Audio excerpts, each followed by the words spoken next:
Oh, Oh, hi, hi. Connie. Hi, Paul. Can you hear me Did, this time? yeah, I can hear you great. You Okay. did call, did you? I'm sorry? Did you just call? On the phone? No? No, no, on the thing. Because it was not front and center. When I clicked something off, it came on. I don't know what wasn't front and center, so it's hard to say what Okay. All happened right. there. Anyway, so you're ready now, are you? Yep, so I'm ready if you're ready, and the audio's working fine. So Great. Yes, no, I can hear you fine. Yeah. great. Thanks for being so understanding. And No problem. welcome to 100 Centuries. Thank you for being on the podcast. So for the recording for listeners later. Paul is the author of multiple historical novels, and today he's here to talk about one in particular called Hero. So why don't you take it away, Paul, and tell the listeners a little bit about yourself and your book. Okay, yes, Hero is a First World War story. It's it is actually a little bit. It's an unusual take on the First World War because the event that shapes everyone in the story happens on July the 1st, 1916. Someone is fated as a hero after being injured, an officer. And what actually has really happened is his actions have been misunderstood and misinterpreted.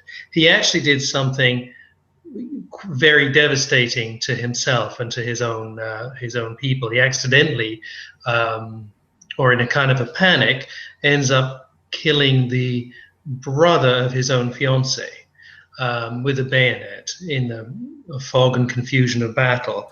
But nobody knows this except him.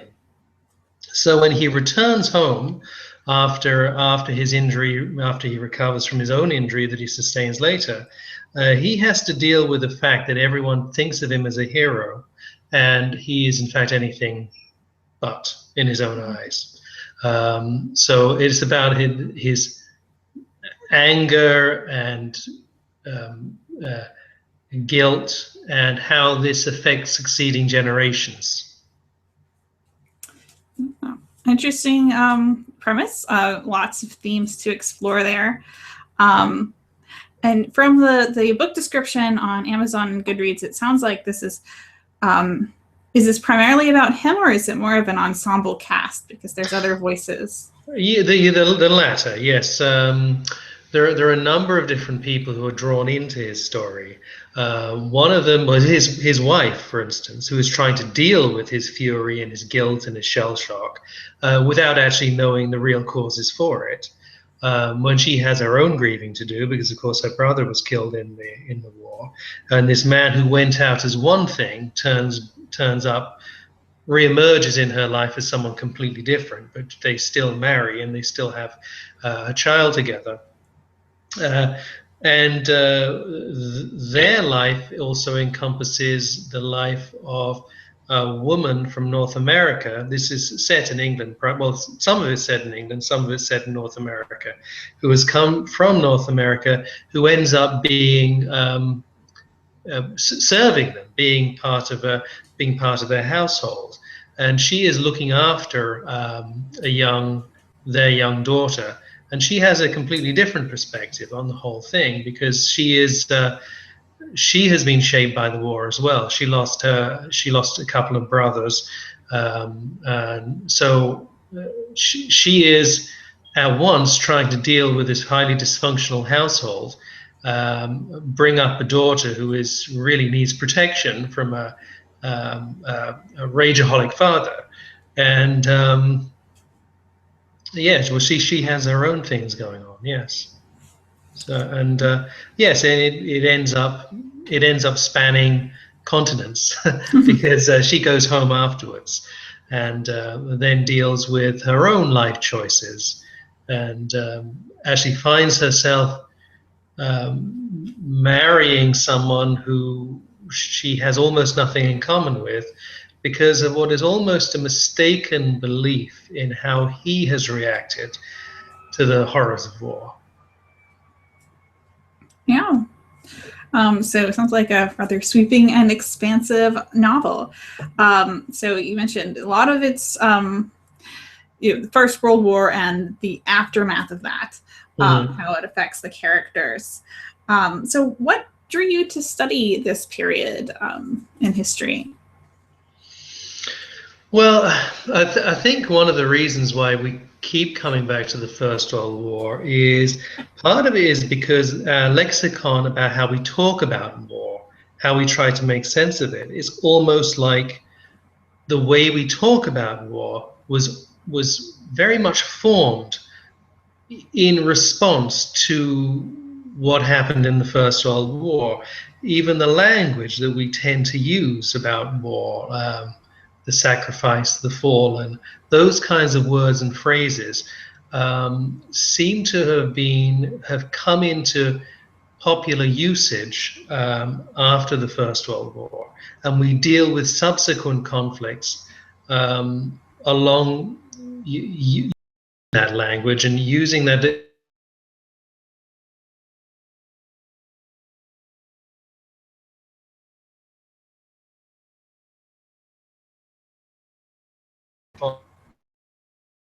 Visiting because we maybe a little bit not so satisfied with the language. We feel as though something's been lost.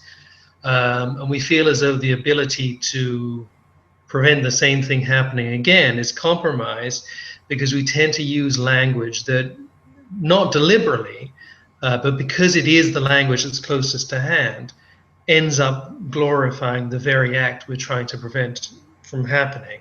So it ends up glorifying war without even meaning to.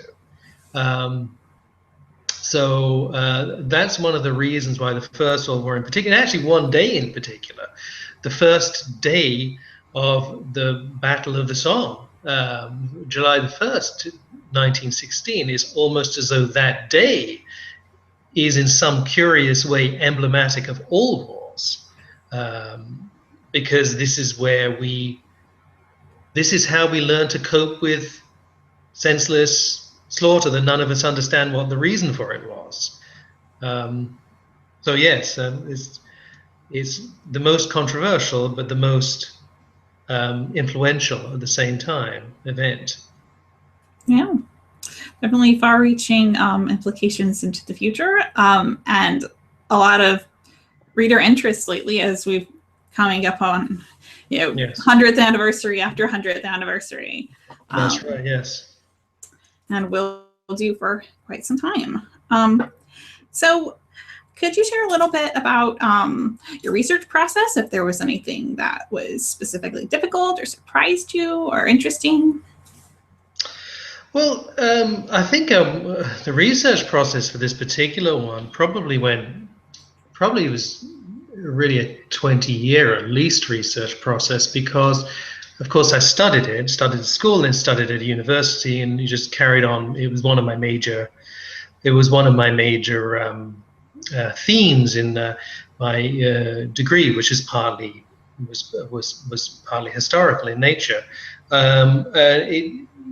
So I had to research some of the surprising effects of war. There is a study, and I wish I could remember exactly what it was, but where to find it again. I could, given the time, but there are some surprising facts about the First World War in particular, about the extraordinarily, surprisingly small proportion of people who actually fired guns. Even the people who were armed, there's a large number of them never fired a gun, and among that number of people who did fire a gun, there's a very large number of them who didn't aim it. So, and I've been thinking, well, why? This is curious, because this is, of course, the kill or be killed philosophy of the master plan, was that there was the kill or be killed, and of course it turns into the live or let live once people are in that situation. So I think those kinds of themes began to emerge, and I think with the writer of historical novels, I think for me personally, what you do is you research exhaustively about the period that you think you're going to write about, and certain themes begin to emerge. Once the themes start to emerge, they will turn into a story, and once the story starts to emerge, you stop researching because the story has to start driving your process once you figure out what the story is. So anyway, my themes emerging from the research was, I suppose, it wasn't so much about the battle. It wasn't so much about what people do or don't do, even in battle, whether that's important, but it was more about people being in this extraordinary circumstance and something in them rebelling. That's what interested me about it. So I'd say if there was a surprise, the surprise came sometime before I had the specific idea of writing Hero. And once, once I knew what I was going to write about, the research process would have stopped. Oh, good to know. And yeah, that's a statistic I hadn't heard specifically to the First World War, but to kind of wars in general, that people really just don't want to shoot other people. Yes, even when they've been trained to do so. Yeah.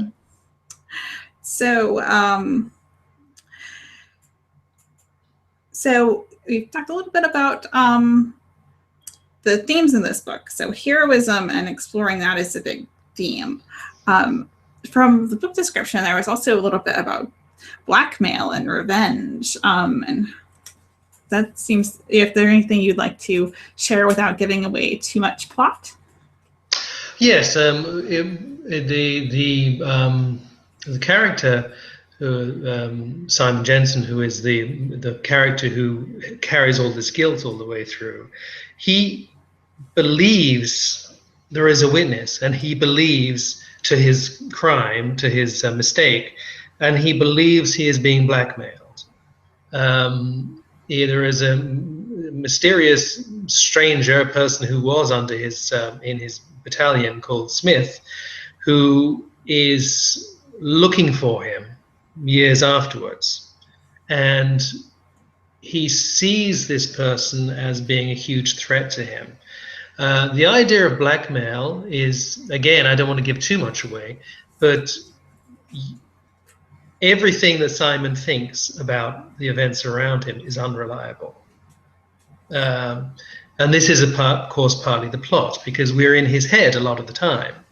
But we don't necessarily, but he's burdened so much by guilt, so much tormented by things he can't cope with, about things he's done himself, that his entire world is distorted. So he will see someone and have an outrageous hatred for them, but we don't know whether that's justified or not. So, so you would have to look at it from his point of view, and there might be some surprises. Yeah, sounds good. So now this is, you've written multiple historical books, but of course every book and every publication process is different. Is there anything kind of special or unique about this book and your experience as a writer? Well, one thing about this book is it's the publicity. The first time around was based around commemorations, events, November the 11th, and so on. So it was, that was interesting. It was interesting to be around events and to have written a book which, was at least partly questioning the nature of commemoration while commemoration is going on, was, was a little bit. It was a little bit tricky from a writer's point of view. So it was all very good. The book did quite well, but at the same time, you're not always completely comfortable with the way it's yeah, with the angle that you Mhm. have to present because of the element of commemoration. I mean, one thing that people tend not to say during a commemoration series of commemoration events is they tend not to come right out and say they're anti-war or they feel the war was a terrible thing, because the danger is that people get offended because they have lost loved ones in war and they don't want to think that it was for nothing. Um, so that in itself is something that requires a lot of forethought. Yeah. Yeah. All right. Well, again, thank you for coming on the show. Is there, you've written multiple books. Is there anything new that you're working on that you'd like to, or just put out, you'd like to share with the listeners? Well, let me think. Yeah, well, there's all kinds of. I'm always working on something new, but I'm probably not ready to talk about the new stuff. Um, uh, there's Yeah, no, there's a whole lot new, and the First World War is not. I think I only wrote one book about the First World War. I've written a lot about the 15, 1600s too, which is for some reason or another, I'm not even quite sure why. That's an era that particularly interests me because it's the era of colonial. Um, Colonization and us making sense of the fact that we think originally when we pre the colonial period, we believed there was one way of looking at the world, and then we see that other societies live differently, and so we start to question issues of um, being one universal truth and a universal morality. So I wrote maybe three books basically on that subject: Easton's Gold, which is pirate books, and a book called Negera, which is about kind of a goddess figure in the New World. From believed to be from Ireland, kind of believed to be the the matriarch of certain part of eastern part of Canada, of what is now Canada, because she was the first woman believed to have given birth in eastern Canada and to raised a family. So there's a lot of folklore about her. But no, well, thank you. I'm delighted to be on the show, and that's good. No, well, thank you again, and thanks for being so understanding about the audio issues yesterday. No Um, problem. so, where best can listeners find out more about you and your books? Oh, well, I have a website, Paul Butler Novelist.wordpress.com.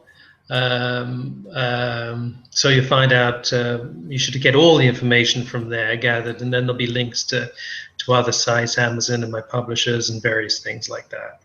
Yeah. All right.